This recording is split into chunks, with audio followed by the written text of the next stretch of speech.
Kenapa banyak kiai yang ceria? Karena tadi satu-satunya cara kita menandingi hegemoni maksiat adalah pembawa taat itu ceria. Karena orang itu mesti mencari kebahagiaan. Sebab itu para nabi itu mengajarkan agama ini dengan cara yang bahagia. Misalnya mangqala la ilaha illallah dakhalal jannah. Nabi tidak ngendikan gini, mangqala la ilaha illallah terus sholatnya benar, puasanya benar, belajarnya benar, jadi kiainya benar. Wah itu kalau itu panjang sekali, banyak yang nggak masuk surga. Sementara kubu yang lain kampanye, sudah tenang bersama bapaknya di surga. Lah kita kampanyenya, kon sholat ra mesti ditompo, puasa ra mesti ditompo. Wes repot, syaratnya ditompo ikhlas wangel, kowe ra bakal iso. Berarti maknanya kan ra bakal mlebu swarga. Akhirnya wong kan mikir, wis salat tetep ra swarga, poso tetep ra swarga, mendingan ra salat. Jadi kita ini kan bersaing sama kampanye aku sebelah gitu. Makanya saya milih manhaj pokoknya Islam apik. Tapi bukan berarti saya menyepelekan aturan-aturan dalam salat, karena yang kampanye itu sudah banyak. Biasanya kiai-kiai sing kereng kampanye tentang sing kereng-kereng. Itu saya manfaatkan, ya sudah, itu bagian jenengan. Jadi orang itu harus mikir. Agama Kristen itu diterima di Eropa di mana-mana. Di antara sebabnya adalah karena orang dijamin masuk surga. Orang mau kayak apa faseknya tetap kalau mati bersama. Kita enggak. Sudah kiai, sudah mulang terus masih didoain. Semoga amal baiknya diterima, amal buruknya masih ngeper apa? Sehingga Rasulullah, kalau kita meyakini syafaatu Rasulullah SAW, itu cara berpikir harus kita balik. Misalnya begini. Wong Islam nakale ngono, penggaweane maksiat kok disyafaati Kanjeng Nabi kurang penggawean. Caranya berpikir jangan gitu. Kalau gitu kowe mari mangkel, wong nakale ngono kok untuk syafaati Kanjeng. Tapi cara berpikir gini. Syafaatu Rasulillah itu wasi'ah, luas sekali. Syafaatu Rasulillah ghairu munhasirah, tidak terbatas. Syafaatu Rasulillah itu lebih sakti ketimbang dosanya umatnya. Semua ulama dulu kalau nyifati Allah juga gitu.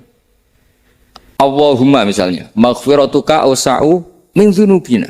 Ya, yang misalnya yang pakai mutakalim ya, Allahumma maghfiratuka awsa'u min dzunubi wa rahmatuka arja inti min amali. Jadi jangan kitanya dulu. Kalau kitanya dulu kan nyifati kita dosa banyak. Itu sama ndak usah ngaku, sudah tahu semua. Tapi nyifati pertamanya apa? Allahumma maghfiratuka awsa'u min dzunubi wa rahmatuka arja inti min. Sehingga dari nyifati maghfiratullah yang wasi'ah, yang tidak terbatas, kemudian kita sah mengatakan bahwa ahlul maksiat pun mungkin atau berhak dapat ampunan. Sama. Syafa'atu Rasulillah itu ghairu munhasirah. Syafa'atu Rasulillah itu wasi'ah. Sehingga sahlah riwayat syafa'ati li ahlil kabair min ummah. Itu bukan menyangkut melegalkan kabirah. Bukan menyangkut mengesahkan orang Islam dosa besar, karena nanti dapat syafaatnya Rasul. Cara berpikir jangan gitu. Nanti kamu mentasjek memberanikan orang melakukan maksiat berdasar iktimat syafaati Rasulin. Itu jangan gitu, cara berpikir dibalik apa? Syafa'atu Rasulullah awsa'u wa awsa'u. Sangat lu. Sehingga saking luasnya sampai yang tukang maksiat saja kebagian. Sama rahmatnya Allah Ta'ala itu wasi'ah. Rizkinya Allah ya wasik. Sampai wong nganggur ya iso mangan ngono. Nah begitu juga rahmati Allah Ta'ala itu wasi'ah. Sampai wong sing sumpek utange akeh ya iso guyu ngono. Lah iya. Tapi kalau dibalik, misalnya saya diprotes kiai, saya pernah juga diprotes. Gus umat kok mbok latih guyu, padahal mereka maksiate akeh, utange akeh gini-gini. Karena kamu menyifati orangnya. Kalau menyifati orangnya sampean guyu haram. Utang jatuh tempo, sampean gak mikir dosa ndak? Dosa. Jadi kiai muridnya goblok kok kiai ini kurang tahajud itu ya dosa. Jadi kiai kok muridnya goblok tenang wae. Sementing untuk sowanan itu amatir ya gitu. Mestinya cara berpikir dibalik. Rahmatullah wasi'ah. Rizkuhu ya wasi', fadluhu wasi'. Sampai wong sumpek wae iso guyu. Sehingga kita ini sudah objek. Loh, kita ini tidak subjek. Di alam raya ini kita tidak subjek, tapi apa? Objek. Makanya saya berkali-kali mengatakan, mbok kayak apa sumpeknya kita, tetap wong iso guyu. Karena apa? Allah mensifati dirinya wa annahu wa adhaka wa abka. Allah itu adhaka, zat yang memberi orang iso guyu. Wa abka lan zat sing maringi wong iso nangis. Karena sifatnya Allah Ta'ala pasti nafidah, sifatnya Allah Ta'ala pasti terjadi. Dan kita objek. Makanya wong sumpek utangnya akeh, bojo ora percaya, tangga ora percaya, oh nak guyu banter-banter. Karena Allah itu adhaka, zat sing maringi guyu. Wa abka. Sudah presiden, sudah gubernur, sudah menteri. Nah Allah kepengen nangis, no yo nangis. Coba ngeluhnya apa kalau misalnya jenengan seorang mantan presiden atau mantan gubernur. Kadang anaknya calonan RT mau menang bunda. Ngeluhnya apa orang alim misalnya, alim alama, anaknya mau jadi jurumiyah raiso. Susah. Kaya raya anaknya jadi pasien, susah. Allah punya cara untuk abegah, untuk bikin orang nangis. Nah karena kita ini objek, pasti sesupuk apapun orang yang bisa tertawa, ya bisa nangis. Makanya banyak ulama yang nggak terlalu serius mikir agama ini. Bukan karena dablek, enggak. Karena Allah mensifati dirinya Al-Hadi, yang memberi petunjuk. Kita nggak ditunggoni Kanjeng Nabi, nggak ditunggoni Wali Songo, nggak ditunggoni para Alawiyin yang dulu. Nggak ditunggoni Habib-Habib yang kayak Said Abdul Al-Haddad. Tapi karena Allah itu Al-Hadi, yang memberi petunjuk. Dan sifatnya Allah Ta'ala la bidda wa ayat takuna nafidah. Sifatnya Allah pasti nafidah. Amerika kayak apa liberalnya. Sekarang trennya juga banyak yang masuk Islam. Kampung-kampung pedalaman nggak ada kiainya, cukup mudin. Kadang yang membawa agama itu orang yang ke situ mau nyari kayu. Orang yang di pedalaman Kalimantan, Sulawesi itu pertama itu nyari kayu. Tapi bawaan hidayat, lama-lama bikin masjid. Saya pernah di Korea, ke sana orang nyari uang. Niatnya juga nyari uang, tapi akhirnya tersiksa kalau enggak bikin masjid. Karena apa? Karena Allah itu Al-Hadi, zat yang memberi petunjuk. Nah kamu tidak usah khawatir. Agama ini pasti jalan ila yaumil qiyamah. Karena Allah Al-Hadi. Sama. Mbok kamu umat mbok weden-wedeni kowe ku amalan ora mesti ditampa. Nek ora ditampa mlebu neraka. Ngono mulai ngaji ya tenang ae.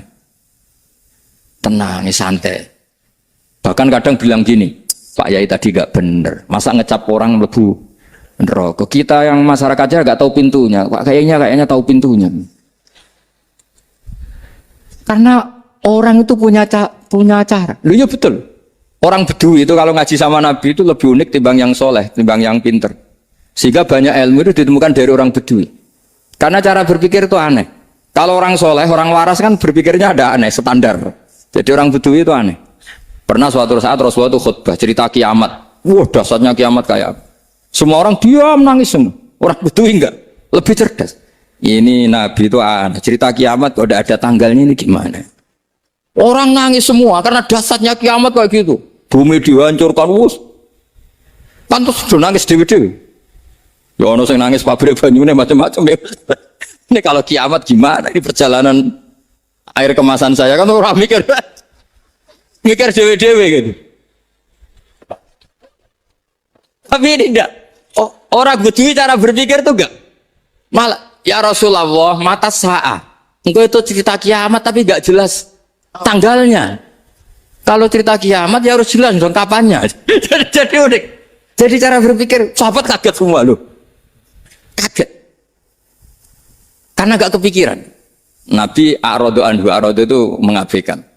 Banyak sahabat yang menganalisis lam yasma kan. Nabi memang nggak dengar sehingga mengabaikan. Ada yang analisis lagi sami'a wa kariha. Sebenarnya Nabi dengar cuma nggak berkenan karena tengah-tengahnya khutbah kok tanya. Tapi si Arabi ini cerdas, masuk akal kan? Misalnya mau pilihan presiden, orang mesti tanya kapan kan gitu. Ya kan? Mau ganti presiden atau ganti bupati, takarannya orang kan kapan? Kayak Mas Akom jadi wali ndak? Pertanyaannya kan kapan? Kalau jatuhnya kan sudah ya. Sehingga tanya, mata sa'ah ya Rasulullah. Lama-lama Nabi diangen-angen. Bener juga orang ini. Saya cerita kiamat kok gak jelas kapannya. Ini Nabi menjawab. Tapi karena Nabi orang-orang yang sangat pinter, tanya balik. Ma'adat talaha. Lalu kalau kamu berani tanya kiamat kapan, saya tanya balik. Ya persiapan kamu apa? Jawabnya santai saja. Fawwah ma'atatullaha kabira sholatin wala siyamin walakinni uhibbuka ya Rasulullah. Saya enggak menyediakan apa-apa, salat saya biasa aja, maksudnya standar. Ya kira-kira 5 waktu pas. Ya jenis saya lah kira-kira. Wala kabira siyamin dan saya puasa ya standar saja pas. Walakin uhibbuka ya Rasulullah. Tetapi saya mencintai engkau ya Rasulullah. Jawabannya Nabi apa? Almar'u ma'aman ahabba. Sebagian riwayat anta ma'aman ahbabta. Jadi hadis itu populer tuh barokahnya wong desa. Andai kan dia punya etika, maka sowan dulu tanya 4 mata. Itu jadi hadis ahadi. Tapi barokahnya dia selonong di depan umum. Zaman Nabi khutbah itu jadi hadis mutawatir. Jadi kadang barang baik itu barokahnya orang yang enggak baik. Maksudnya su'ul adab. Tanya gitu kan su'ul. Tapi itu barokah. Akhirnya hadis itu mutawatir. Karena didengar ribuan sahabat yang mendengarkan khutbahnya Rasulullah. Tapi kalau hadis itu satu-satu kan. Khossoni bidzalika Rasulullah. Khossoni bidzalika Rasulullah. Itu nanti jadi hadis ahadi. Yang kualitasnya jauh di bawah hadis mutawatir. Jadi barokahnya orang su'ul adab itu ya ada. Karena Allah yang mendesain ini. Akhirnya kata sahabat, kata Anas bin Malik, mereka itu mangkelnya bukan main sama Arabi tadi, karena tanya nggak sopan sama Rasulullah. Tapi setelah Nabi jawab almar'u ma'aman habba fama farihu bisyai'in farahahum bidzalika badal. Mereka tidak pernah senang dengan hadisnya Nabi sesenang riwayat almar'u ma'aman habba. Barokahnya Arabi. Makanya saya sebagai kiai ini bedui saya tak pertahankan ila yaumil qiyamah. Karena umat ini pernah terbarokahi oleh orang apa? Bedui. Subal barokai suladab tadi. Jadi mohon ini supaya majelis ini kan majlisul iltorti Rasulullah, coba terlatihlah mengatakan Allah itu subjek, Allah itu al-fa'ilul mukhtar, Allah itu al-fa'ilul mukhtar, Allah itu yang menentukan alam ini. Dan Allah mensifati dirinya wa annahu huwa adhaka wa abka. Allah itu zat yang memberi orang itu bisa tertawa. Dan Allah juga yang memberikan orang itu bisa menangis. Mbok kayak apa kamu neror umat, amal nggak mesti diterima gini-gini. Ternyata neng majelis nangis ya, mulai guyu. Kadang guyu-guyune ngenyak tenan nih. Daripada apa ya agak-agak merodok orang yang dohirnya beda dengan batinnya, nggak perlu distatuskan seperti itu. Ya sudah biasa saja. Jadi, nah, fi muqaddimihim, imam besar dalam manhaj ini namanya Abul Hasan apa? Asyadili. Abul Hasan Asyadili itu kalau ada orang tanya gini, Beb saya ini susah, sholat saya tidak mesti diterima Allah gini-gini, marah. Enggak usah. Kafa bika jazaan an radiyaka laka ahlan. Sudah kamu ditakdir pernah sujud itu sudah keren. Saya itu andaikan dapat kabar dari malaikat bahwa sholat kamu tidak diterima, saya tidak susah. Bukan karena sombong. Pernah ditakdir sholat sujud ning Allah itu keren. Kayak apa malunya kita ketemu Allah kemudian kita di bumi tidak pernah sujud. Makanya cara Abul Hasan Asyadili kowe ora usah mikir salat ditampa utara ora usah mbok mikir. Kowe ditakdir tahu sujud itu hebat. Kafa bika jazaan an radiyaka laka ahla. Cukup kamu mendapat balasan dari Allah, kamu pernah ditakdir sujud. Gak perlu ngaji alim alama, gowo sawi ngalor kidul jalalain keren. Paling gak malaikat pernah melihat kamu, gowo tak kitab kuwedi. Gak penting pahamu kamu nih. Karena isra bakat paham Mas. Jadi Abul Hasan Asyadili adalah orang yang dan itu Al-Hasani ya, dan itu Al-Hasani. Makanya macam-macam kita yang Al-Husaini sudah kita punya Faqih Muqaddam, punya banyak. Di Al-Hasani yang paling populer diantaranya adalah Abul Hasan Asyadili. Beliau tuh kalau ngendikan sesuatu itu positif terus. Termasuk itu ketika ada orang resah sholat saya diterima ndak, kata beliau wes kowe sing support nak ditakdir tahu sujud. Saya itu sebetulnya kadang-kadang miris, wes sholatku tompo ta ora, tapi saya sangat sadili, sangat sadili. Saya nggak pernah berdoa ya Allah ibadah kami jenengan terima ndak, karena takut kalau doa gitu keterusan itu terus ditompo ora ya, akhirnya keterusan gitu, akhirnya ngenes. Masa orang pernah sujud ngenes? Lama-lama gini setan masuk. Apa artinya saya sujud ternyata gak diterima? Lu wong kawula kok iskal tentang pernah sujud. Itu kan ibarat gini, kamu ngasih uang sama orang tua kamu, misalnya Habib Soleh ngasih uang Habib Ali, terus apa artinya tak kasih, kemudian beliau tidak terima kasih, itu kan lucu. Terima kasih tidak terima kasih seorang anak ngasih orang tua itu keren. Makanya saya bangga dengan Habib Soleh ketika beliau mengumrohkan Habib Ali, sudah mendaftarkan haji Habib Ali. Gak usah mikir diterima apa enggak. Wes keren, itu sudah perilaku yang keren, yang hebat. Makanya saya sering ada orang mau cerai tanya saya, Gus saya ini cerai gak, istri saya kurang ajar gini. Gak usah. Lha bojo kula judes. Uang di bojo iku wis keren. Paling gak kowe ra darani jomblo.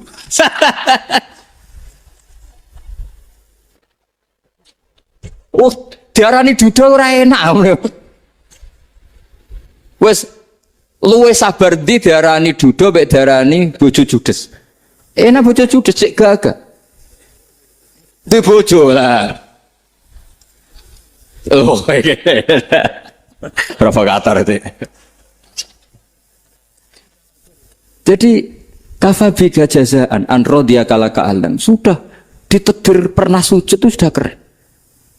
Dulu ulama ala hadan nampak. Ulama dulu cara berpikir seperti itu. Makanya ulama dulu kalau nafsiri wasjud waktarik sudah pernah sujud.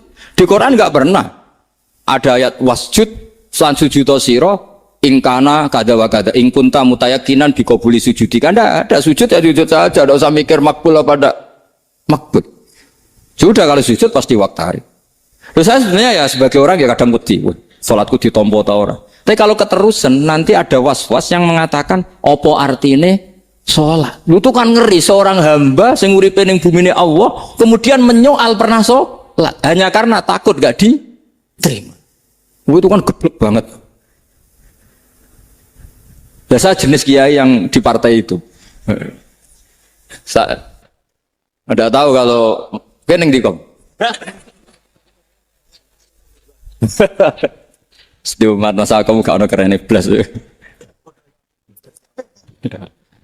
Jadi, nah nanti kalau misalnya ada manhajnya Habib Soleh yang tidak seperti itu tidak apa-apa. Mungkin supaya orang nggak takabur, nggak fakir. Sehingga makanya mulai dulu lama itu ya partainya kalau nggak rojak ya hauf.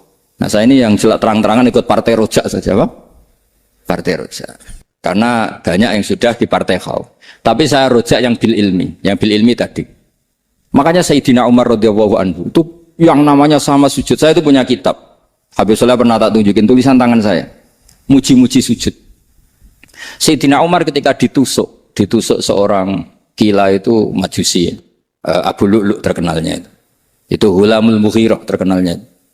Ditusuk, dia sahabat, beliau sahabat, wali. Jadi nusuk Umar itu kayak apa? Nusuk Mas Akom aja dosa besar apalagi nusuk Umar. Itu ketika ditusuk, dia itu ya punya dendam, namanya manusia itu punya dendam. Artinya namanya orang kan mangkel sama yang nusuk. Kalau orang mangkel itu inginnya kan yang nusuk itu masuk neraka. Tapi apa kata Umar? Ngendikan gini, tanya pertama. Yang nusuk saya siapa? Orang Majusi. Orang Majusi, Hulamul Mughirah. Alhamdulillah, alladzi lam yaj'al maniyati biyadi rajulin lam yasjud laka sajdatan yuhaju biha indaka yaumal qiyamah. Saya itu senang Gusti, yang nusuk saya orang yang nggak pernah sujud sama jenengan. Jika kalau saya dendam supaya dia masuk neraka, saya nggak takut orang itu nuntut sama saya. Tapi kalau dia pernah sujud, pernah sholat, kemudian dia masuk neraka karena nusuk saya, kemudian dia berargumentasi, saya pernah sujud ya Allah, kenapa engkau masukkan neraka? Saya tidak berani jawab ya Allah. Saking hormatnya sama yang namanya sujud. Jadi kamu dendamnya kesampaian, cara Jawa ya. Dendam dengan tanda kutip ya, tidak makna semestinya. Jadi mangkel mbek sing nusuk, nak mlebu neraka pantas, wong ora tau sujud wae Gusti gitu. Tapi kalau pernah sujud, kemudian dia masuk neraka karena saya, bisa yuhajuni biha yaumal qiyam. Jadi kayak apa sujud? Saya Nabi itu kalau muji sujud sampai mengingatkan wa hatta takuna sajdatul wahidatu khairan minad dunya wa ma fiha. Nanti kalau kamu di akhirat ketemu Allah, kenangan terbaik kita apa? Di dunia pernah sujud. Keren aja. Cara nang pondok wis tau bayar seharian lho. Cara sowan kiai tau ngampopi Mas. Wis go jajan nih. Nah tapi kadang syaitan itu masuk tadi. Apa artinya sujud gak mesti ditompo, apa artinya sowan Habib ngaturi ra mesti ditompo, ngaturi kiai. Akhirnya ada ketakutan. Nah kalau ketakutan ini berlebihan lama-lama, ma faidatus sujud. Wah itu sudah buruk sekali wong hamba kok tanya ma faidatus sujud. Nah ini di pentingnya mazhab-mazhab Syadzili. Jadi saya ngaji agak-agak uraan wa amdan. Kalau ini watak sudah bukan. Jadi uraan itu ada dua. Ada yang amdan bismil ilm, ilmunya banyak terus milih manhaj. Insya Allah saya partai itu. Ada yang uraan bakat Mas. Ada ya? Ada apa banyak? Nah sebetulnya khauf juga gitu Bim. Ada khauf itu karena ilm. Ada Habib alim alama atau kiai alim alama, dia tahu masyarakat kalau ngikuti Gus Bak nanti jadi fakir, kurang tawaduk, terus dia milih partai khauf. Lah yang buruk itu ada kiai yang milih khauf pancen dari awal sati cilik. Jenisnya wis sati. Jadi sebenarnya dia tidak cukup ilmunya nerangkan khauf, cuma jenisnya wis sati cilik. Wong ning omah lawang dikunci ono gludak-gludak, ono hantu putih. Jadi ya sama, yang bawa rojak bisa bawaan dablek, yang bawa khauf bisa saja bawaan ati cilik. Nah kita ingin yang bawa rojak ya bismil ilm, yang bawa khauf juga bismil ilm. Ya ono teh Mas wong sing ati gede, pegawene dua blek, tapi enggak bawaan rojak, memang bawaan dablek. Ada yang ati cilik tapi bawaan khauf. Jadi mengatakan khauf tapi sebetulnya bawaan ati cilik. Nah kita inginnya ndak. Kalau rojak ya bismillah kayak Abdul Hasan Asyadili, kalau yang kampanye khauf kayak Said Abdul Haddad bawaan apa? Ilm. Sehingga kita ini kul inni ala bayyinatin mir rabbi, semua itu berdasar ilmu sing jelas welo-welo. Makanya semua nabi memaklumatkan apa? Kul inni ala bayyinatin mir rabbi. Jadi semua ilmu syaratnya apa? Bayyinah itu kebenaran ilmiah sing jelas welo-welo. Makanya itu yang disebut Allah Subhanahu wa taala mensifati kekasihnya yaitu Nabi Muhammad sallallahu alaihi wasallam, lam yakunil ladzina kafaru min ahlil kitabi wal musyrikina munfakkina hatta ta'tiyahumul bayyinah rasulun minallah yatslu suhufam mutah. Niku Kanjeng Nabi saking cerdase meneh tek wong Islam, wong musyrik, wong kafir ngerti logika yang dibangun Nabi saja kuat infikak dari kemusyrikannya. Makanya disebut munfakin. Orang-orang musyrik, orang-orang kafir tidak munfakin, tidak tercerabut dari akar akidahnya hatta ta'tiyahumul bayyinah. Itu siapa? Rasulun minallah yatslu suhufam mutah. Masyhur itu debatnya Nabi dengan orang-orang musyrik. Mereka bilang, "Ya Muhammad, kita ini urusannya banyak, kasusnya banyak. Lalu Anda mengajarkan ke Tuhan satu. Masa urusan banyak cukup Tuhan satu? Itu enggak fair Muhammad. Aja'alal alihata ilaha wahida inna hadza la syai'un ujab." Urusan kita banyak, masyakil kita banyak, muskilah kita banyak. Kalau Tuhannya satu tidak cukup Muhammad. Nabi dengan santainya memberi penjelasan. Ya sudah gini saja. Kalau kamu jadi budak atau pembantu, majikan kamu banyak. Semuanya merintahkan kamu, semuanya bikin aturan untuk kamu. Kamu suka enggak? Ya enggak suka Muhammad. Kalau majikan kita banyak, repot. Ya sudah, Tuhan kamu itu majikan kamu. Kalau banyak perintahnya beda-beda, kamu pusing. Ya udah Mat, Tuhannya satu aja Mat. Karena Nabi bayyinah, orang itu bisa dibalik-balik pikirannya. Ya, makanya disebut daraballahu masalah rajulan fihi syuraka'u mutasyakisuna wa rajulan salamal lirajul hal yastawiyani masalah alhamdulillah. Jadi Nabi itu kalau adu argumentasi itu luar biasa. Jadi segampang itu Nabi memberi apa? Argumentasi. Karena beliau adalah al-hujjatul balighah. Jadi Nabi itu enggak pernah kalah. Pernah Nabi debat sama orang Yahudi. Muhammad, saya ini turunan Ibrahim. Kita ini Israel ya. Kita tahu Israel adalah turunan Nabi. Israel nama lain dari Yakub. Yakub bin Ishak bin Ibrahim. Padahal Yakub ini punya anak namanya Yahuda. Makanya Yahuda bin Yakub bin Ishak bin. Kita ini yang mirip Ibrahim. Bukan kamu. Tapi orang Yahudi itu nggak apal nasabnya. Sehingga mereka bilang, kita ini saking baiknya. Ibrahim saja pengikut kita. Terus digojlok oleh Nabi. Ibrahim iku buyute Yahuda.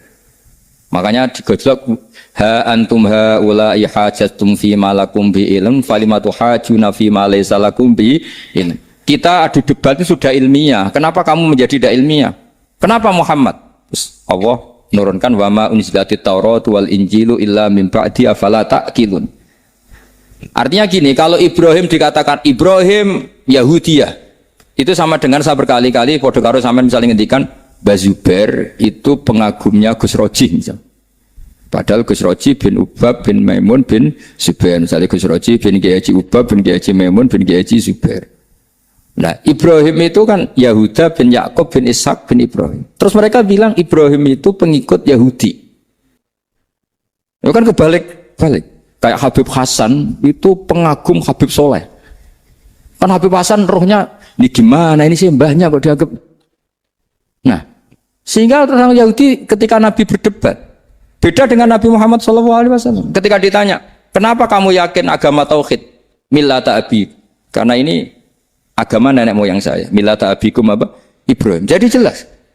Akhirnya orang Yahudi ngerti.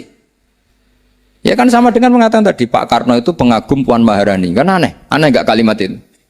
Mbah Hasyim Asy'ari itu pengagum Gus Dur. Gak lucu. Itu debat. Jadi Nabi itu orang yang bayina. Bayina itu kalau menerangkan kebenaran itu bahkan orang kafir pun bisa infikak, bisa munfakin, tercerabut dari akar. Nabi itu mudah sekali merubah logika. Makanya di Quran sering ada kata aro'aitum. Karena memang tadi. Nah saya mohon apapun pilihan Anda rojak, kayak Abul Hasan Asy'adzili tadi. Ketika orang resah sujudnya diterima apa enggak, sholatnya diterima apa enggak, beliau bisa berargumentasi betapa pentingnya sujud. Wes aja kowe iku kawula, tahu sujud iku keren. Saman bayangkan betapa malunya kita. Kalau kita ketemu Allah kemudian di dunia enggak pernah. Lho paribasane kula mlebu swarga lah wisin. Mlebu swarga, tapi ning donya ora tahu wisin. Sama seperti kowe di guru, saurip-uripmu ora tahu salam templek wisin. Kira-kira seperti, meskipun salam templek ora penting. Ya ora penting to, misale soleh salam templek 50.000, duwe wis akeh ngono kan. Nama sakom penting kudu rokok. Itu bukan nilainya kok, betapa malunya kita. Saya dulu mau sarang, andai kan tidak pernah khidmah sama ya malu tenan sebagai apa? Santri. Makanya Sayyidina Umar ketika beliau dibunuh orang, itu pertanyaan pertama, dia pernah sujud enggak? Enggak pernah. Andai kan dia pernah sujud, maka saya tidak berani masukkan dia masuk neraka. Takutnya dia protes sama Allah, ya Allah saya pernah sujud, kenapa harus di neraka? Atau Umar ditanya Allah gini, Umar, kue ridho wong sing tahu nyembah aku, kemudian dia di neraka. Kayak apa? Jadi makanya Umar ketika wafat ketika alhamdulillah alladzi lam yaj'al maniyati biyadi rajulin lam yasjud laka sajdah. Ya jadi saya mohon sekali jadi majelis ini sebuah majelis mubarak, caranya tauhidnya dibenarin ya, apa tauhidnya dibenarin. Jadi Allah itu adhaka wa abka, Allah itu al-hadi, Allah itu ar-razzaq. Sehingga menteri ekonomi mbok salah rumusillah wong tetep mangan. Mergo Allah itu ar-razzaq. Mbok negara dikelola keliru lah wong tetep mangan, wong Allah itu ar-razzaq. Kiai rada akeh sing di masalah.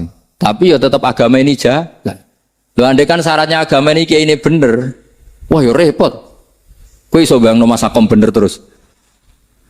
Tapi agama ini berkali-kali coba di TV itu banyak nyun sewu, ada ustadz, ada kasus apa, ada kiai, kadang ada masalah hukum.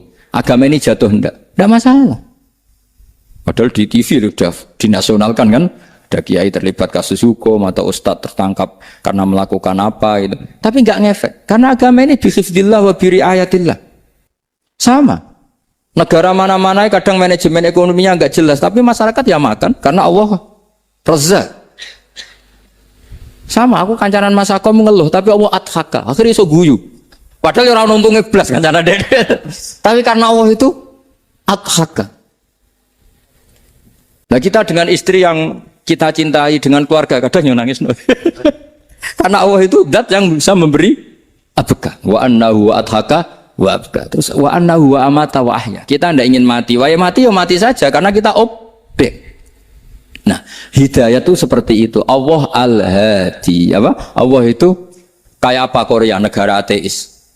Enggak kebayang di sana ada ngaji Aqidatul Awam, Mabadi' Fikih. Sekarang banyak. Saya tuh kalau beli Aqidatul Awam kerdusan, tak kirimkan ke Korea. Sebelum saya ke Korea, karena sebagian santri saya di Jogja. Di sana ada ngaji Aqidatul Awam, ngaji Takrib. Bahkan saya di sana dilakokno sakduna fid dunya. Kayak apa Allah kalau ingin bikin hidayah? Karena Allah itu al-hadi. Wong Indonesia digerakno seneng duit, bareng wis seneng duit mau apa?